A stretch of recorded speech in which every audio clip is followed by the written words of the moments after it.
Youth is not enough. And love is not enough, and success is not enough. And if we could achieve it, enough would not be enough. That's a quote from American journalist and author Mignon McLaughlin, and I think that she's right.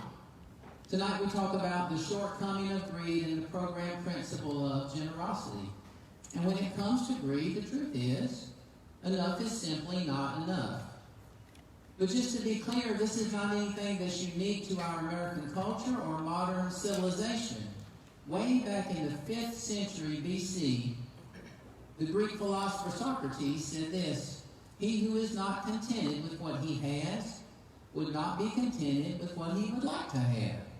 That sounds familiar. Greed, the intense, selfish desire for something, especially around the issues involving wealth and power. An extreme desire for more than one's proper share. It's that idea of always grasping for more, but never letting go of what we already have. And that letting go idea is important. That's what we're going to talk about a little bit later when we come to generosity. Tonight our scriptures from Luke's Gospel, the 3rd book in the New Testament, chapter 12, verses 13 through 21. And here, Jesus is speaking to a large crowd of people, and that large crowd of people includes his disciples. And I have to give props to a preacher close to Atlanta named Jordan Warner of the parish. I read and reread one of his sermons on this topic, and I learned a whole bunch. So this is Luke 12, 13 through 21. And someone called out from the crowd, "Teacher, please tell my brother to divide our father's estate with me." Jesus replied, "Friend, who made me a judge over you to decide such things as that?" Then he said, "Beware. Guard against every kind of greed. Life is not measured by how much you own." Then he told them a story. A rich man had a fertile farm that produced fine crops. He said to himself, "What should I do? I don't have room for all my crops." Then he said, "I know. I'll tear down my barns and build bigger ones. Then I'll have enough room to store all my wheat and other goods. And I'll sit back and say to myself, 'My friend, you have enough stored up for years to come. Now take it easy. Eat, drink, and be merry.' Yes, a person is a fool to store up earthly wealth, but not have a rich relationship with God." Greed is just a natural instinct gone awry. And that's honestly what we're talking about tonight. What is it in us that has gone sideways? So that the natural instinct we have to be provided for, to have some sense of security going into the future, that has somehow ramped up into what we call greed. The 12 and 12 says, "We eat, drink, and grab for more of everything we need, fearing we shall never have enough."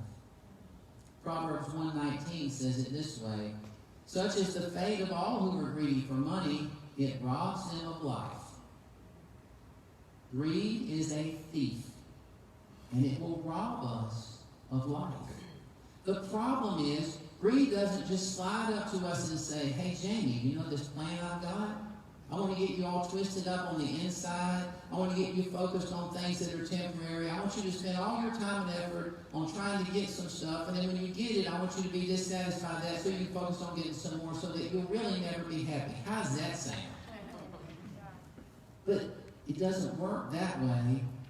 Greed is subtle, and it's pervasive, and it is relentless in its pursuit of us. And I don't think that's an overstatement. And I talked about this a little bit a few weeks ago when we talked about envy. The entire premise of advertising is, I've got something to sell, and I can't sell it till I get you to want it, and you can't want it until you're dissatisfied with what you already got. Right? And how often do you face advertising? TV, radio, billboards, social media, magazine, whatever, right? It's pervasive. And so it's not like that greed's just sitting there and we might stumble over it. I'm saying it's coming after us. It is pursuing us. And we have to find some way to fight against it.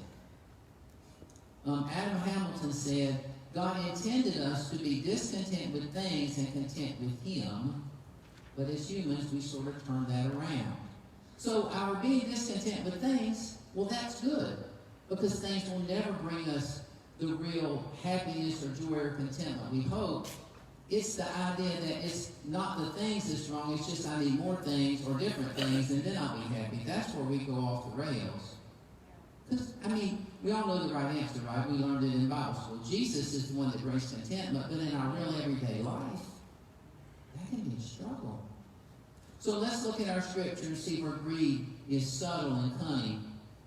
When the person called out from the crowd and said, Jesus, tell my brother to divide my father's estate with me, they were going after something they didn't have. We don't know what it was, but obviously they wanted to be sure that they got more, at least more than they were afraid they would give. They wanted their fair share. So the best guess that I would have is that their motives revolve somehow around security. Do I have security when I face the future? Will I be provided for? Will I make it? Well, that's a natural instinct for us all, and it's not bad. But somehow Jesus clearly identifies this person's motive as greed. So one of the ways that greed robs us of life is it distracts us. We focus on money and possessions as a way to achieve security. But wealth will never provide the security we seek. A combination of Proverbs 18:11 and 23:5 tells us this. The rich think of their wealth as a strong defense. They imagine it to be a high wall of safety. In the blink of an eye, wealth disappears, for it will sprout wings and fly away like an eagle. You ever had something like that happen? Like you thought you had it covered, and all of a sudden, you ain't got it covered, right? It just disappears. Greed was robbing the person who wanted Jesus to divide the estate, because think about this, the very person who could provide them the security they were seeking was standing right in front of them. And what they said was, I need money that's in my father's estate. That's going to be my security. Can you imagine standing in front of Jesus and saying to him, Lord, I need you to provide for me in the future. I need so much in the bank, and I need my house or whatever, my rent to be paid, and I need all these things, and then my future will be secure. Can you imagine asking Jesus that? Well, I can. Isn't that what we do? We go to the one who can give us security, and we ask him for things. And it's not that those are not important. That's not the thing. It's that they won't bring the security that we seek. And what about the second part of this story? The man with the bigger barns. How was he distracted by greed? Now, in this case, he had a lot, more than he could even figure out what to do with, right? But why would he want to keep it all for himself? What's that about? Well, one idea is that it might be about control. Because if he's got all this sort of socked away, and in that time, grain in a barn would be like money in the bank to us, right? If he's got all that socked away, then he's got control of his future. He doesn't really have to ask God to do anything. He's got it all squared away. And look at what he says about his situation. I'll sit back and say to myself, my friend, you have enough stored away for years to come. Take it easy. So greed, to some extent, is driven either by the need for security or control, or both of them. And clearly, from this story, we can find ourselves greedy, whether we have a little or a lot. But where does our need for security and control get us? It gets us focused on ourselves, manipulating others, anxious, and addicted. Is that not the world that we all live in?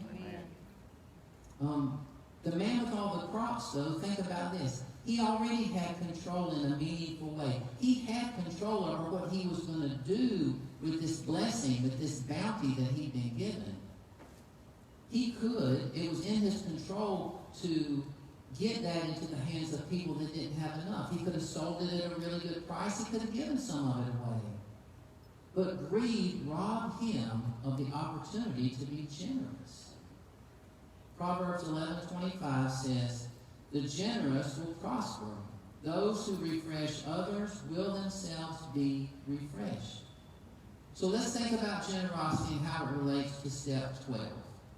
Step 12 tells us, having had a spiritual awakening as a result of these steps, we try to carry this message to others and practice these principles in all our affairs. The 12 and 12 says this: the joy of living is the theme of AA's 12th step, and action. Action is its key word.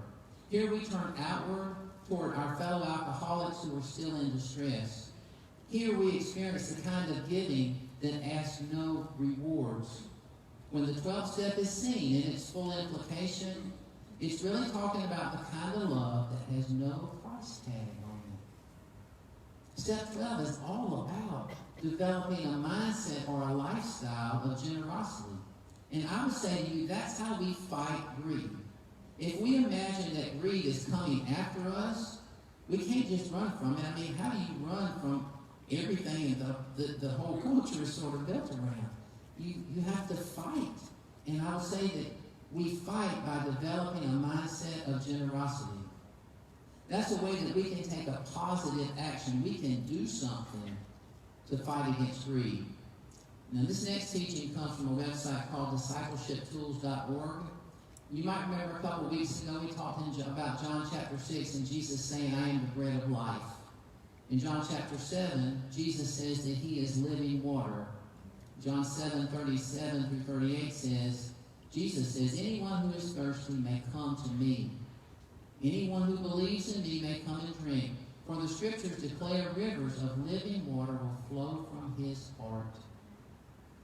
See, the idea about generosity, though, that's understanding that the water, the living water of Jesus is flowing into us.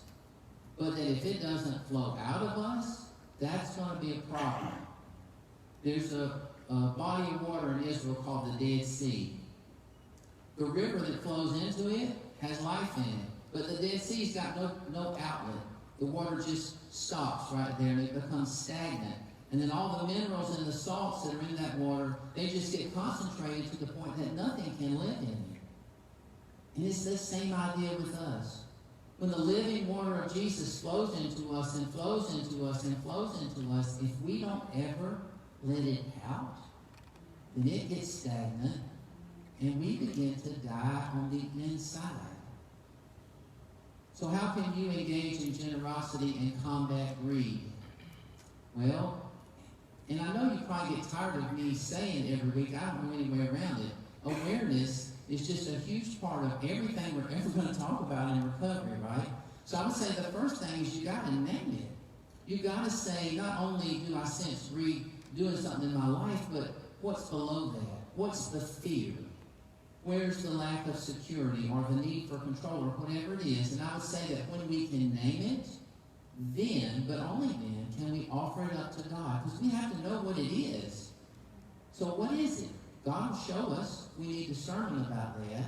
But then we name it, we offer it up to God, and then I would say we got to figure out some way to share it with somebody else, an accountability partner, a sponsor, a group, something, right?